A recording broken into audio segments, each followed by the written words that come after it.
Welcome back to Grassroots Media. Welcome back to this week's edition of the Gary's Paint and Body Shop Shawn Jones Show, where we cover everything on Rebel Hill with the South Greene Rebels football team. As always, I'm joined here with head coach Shawn Jones. Coach, hello. How are we doing this week? Doing fine. Weather changed a little half and half. You see here, got my shorts on, long sleeve shirt, no toboggan. So we're shoes are on this week. Shoes are on, no hat. No hat. Got a little goatee going on too. A little bit different. Try a little something different. My wife don't like it, but the boys do. So we were kind of making fun yesterday about it. So just trying something different.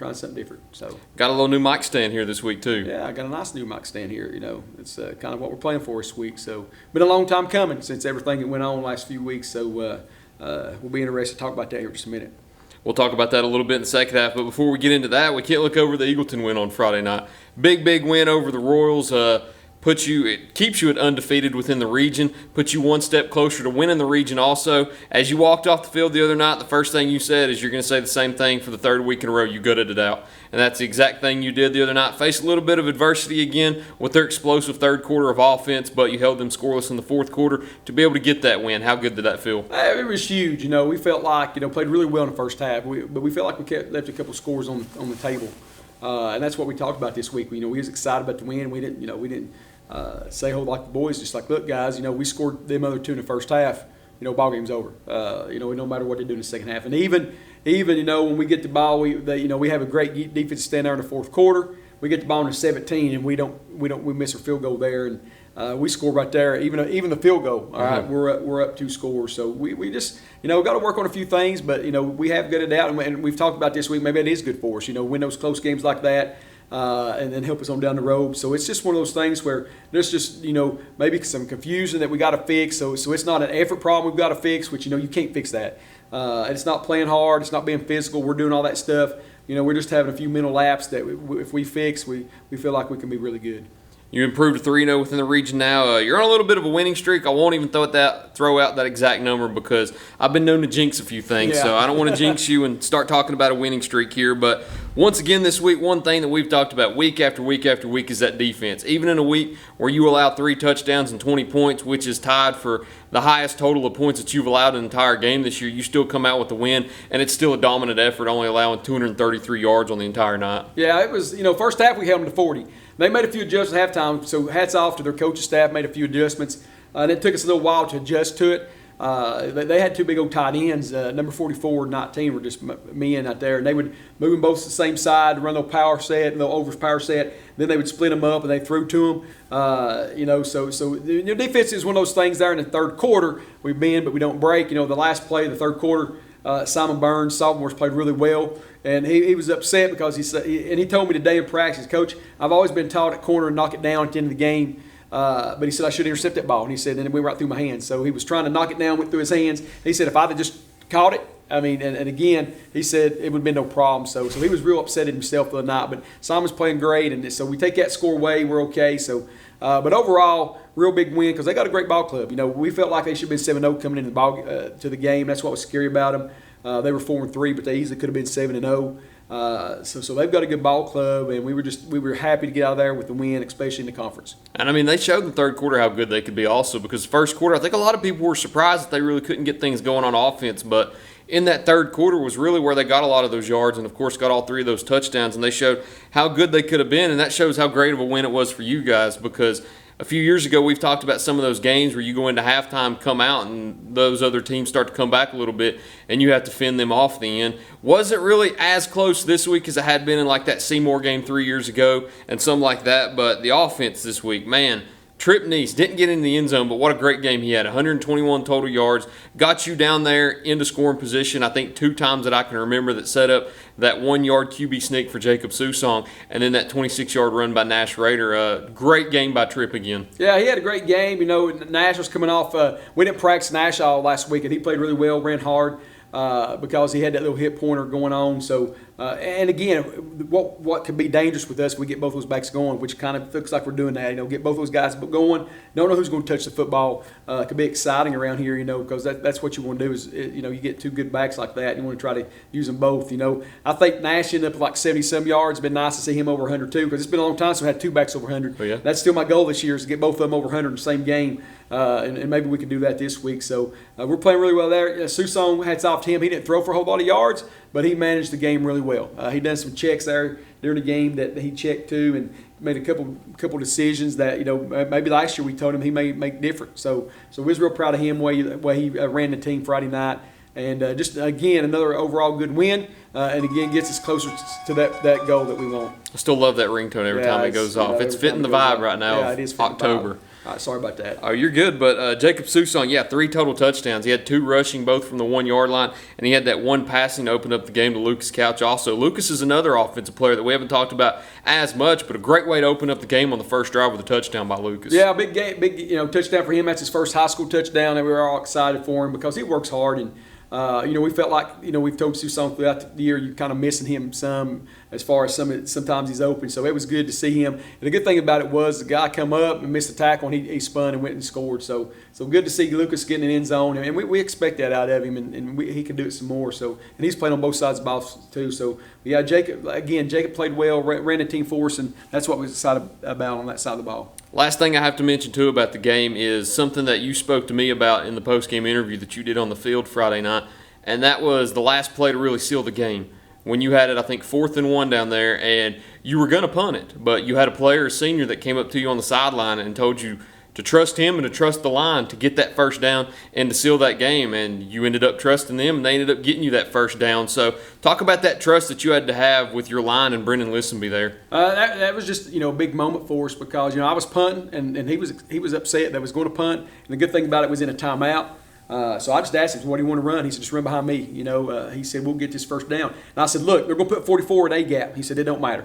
And they actually put 44 right there in the gap that Susan got the first down, and actually got 2 yards off of it. And that's huge, for us to have a senior step up like that and want us to trust him. And I told it, and here's what's unique about being a coach. If we don't get it right there, I'm going to take the blame for it. I ain't going to say nothing about the kids. But when we do like we're supposed to, hey, I'll give him all the props. That's just what I do. It's all in the kids.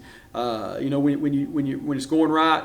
We're behind them, and I could tell the boys, I said, I'm never going to throw them on the bus. I'll take the blame when we don't do things well. But right there, it felt really good to get that first down when he said go behind him. Lions played well all year. We don't get their names out there a lot. To their credit, we got Heath Norton, we got Seth Franklin, we got Lisby, we got Jovan, and we got Bledsoe up there that play really well this year and done a good job for us. So we're really proud of those guys. And Colton Silver stepped in up Seymour when we had a guy get hurt, and Bledsoe wasn't there. So those guys have played really well, and glad to get to mention those guys because we can't do nothing on our line. And offensive guys know that. If they ain't blocking, they ain't getting the hose.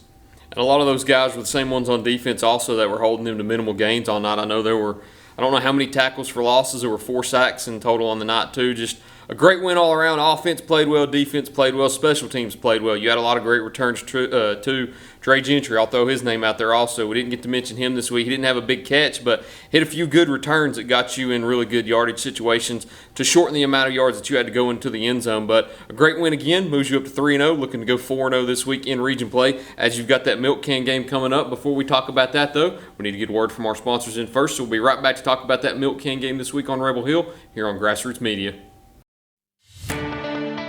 For more than 30 years, Tommy's Plumbing has served customers in East Tennessee with licensed and professional plumbing services. From installing your new faucet to replacing your existing piping system, our team at Tommy's Plumbing is trained to handle the job with professionalism, attention to detail, and integrity.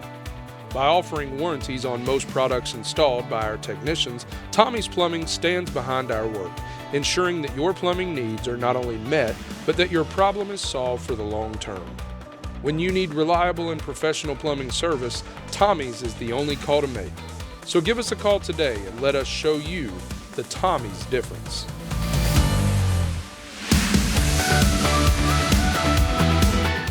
At Corner Pond, the friendly and knowledgeable staff has the experience necessary to help you out regardless the need. Have an item of value you'd like to pawn or sell? Corner Pond can help. They pawn numerous items of value, including firearms, tools, ammunition, silver, coins, and much more. When you walk through their doors, you'll find well-stocked shelves full of electronics, gaming systems, fishing and hunting equipment, car audio and accessories, And don't forget about the room full of guitars and basses and amplifiers, or their outside lawn and garden equipment. Corner Pawn is a case knife dealer and carries numerous used knives as well. Stop by and let the friendly staff at Corner Pawn help you today at 432 East Bernard Avenue, Greenville, Tennessee. Welcome back to Grassroots Media. Welcome back to this week's edition of the Gary's Paint and Body Shop Shawn Jones Show, where we cover everything on Rebel Hill with the South Greene Rebel football team. As always, I'm joined here with head coach Shawn Jones. So it's a little bit of deja vu. I feel like we've already been over this a little bit, just because we talked about it 3 weeks ago. And it's the milk can game coming up. We've got it here in front of us. It'll be what's on the line this week, but not bigger than what's at stake, because there's a few other things that still loom large in the distance that you're still anticipating. You've still got that opportunity to host if you get a win this week, and you've still got the opportunity to win the region if you win this week and then pick up a win over Hampton next week also.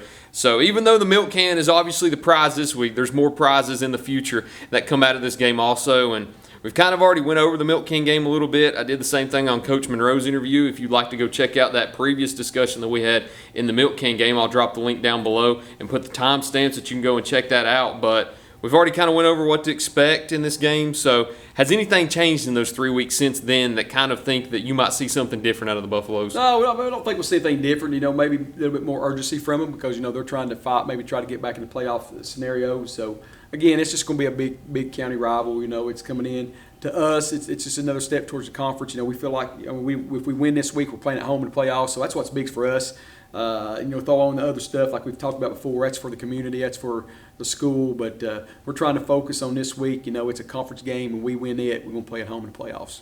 I mean, there's a lot at stake this week. It's exciting whenever you get down to this point of the season because you've got 2 regular season games left, and there's so much that looms large in the distance that I know that you like to grab at the end of the year. And it all determines on a win this week. And as always, we ask at the end of every interview, you've got 3 keys to the game that you've got to carry out in order to get that win on Friday night. When you play the Buffaloes this week at home, what are they? We got to score and get the opportunities. We got to put the ball in the end zone. We got to play well defense again. We got to know where number 2 at all times.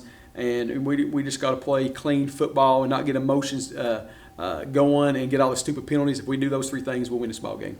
I know we've got the milk can game on set with us this week, and it's such a nice, lovely mic stand. If you win the game this week, can we expect this milk can back next week again? Oh, yeah, we'll have it back. If you win next week, will we already have the new 2024 one on there yet, or does it take a little bit of time? No, we may have it on there. Our art teacher, when we win it, does pretty quick get it on there, so we'll go ahead and get that done if we win this week. Do you kind of treat it like the Stanley Cup, though? Whenever you win the game, does each player get like an hour or so with it where they can just... No, we get it in here, and again, that's what's interesting with the way we are at the end playing all these tough games. We'll celebrate that night, but the next day we're thinking about Hampton. So that's if we win the game, so that's what it'll be this week. We'll get in here, we'll celebrate a little bit, then you move on because you got things you got to do and try to win ball games. I'm not saying anything about the team or any of the players when I mention this, but the Stanley Cup, I don't know if you know in hockey, whenever they win, each player gets 24 hours with the cup.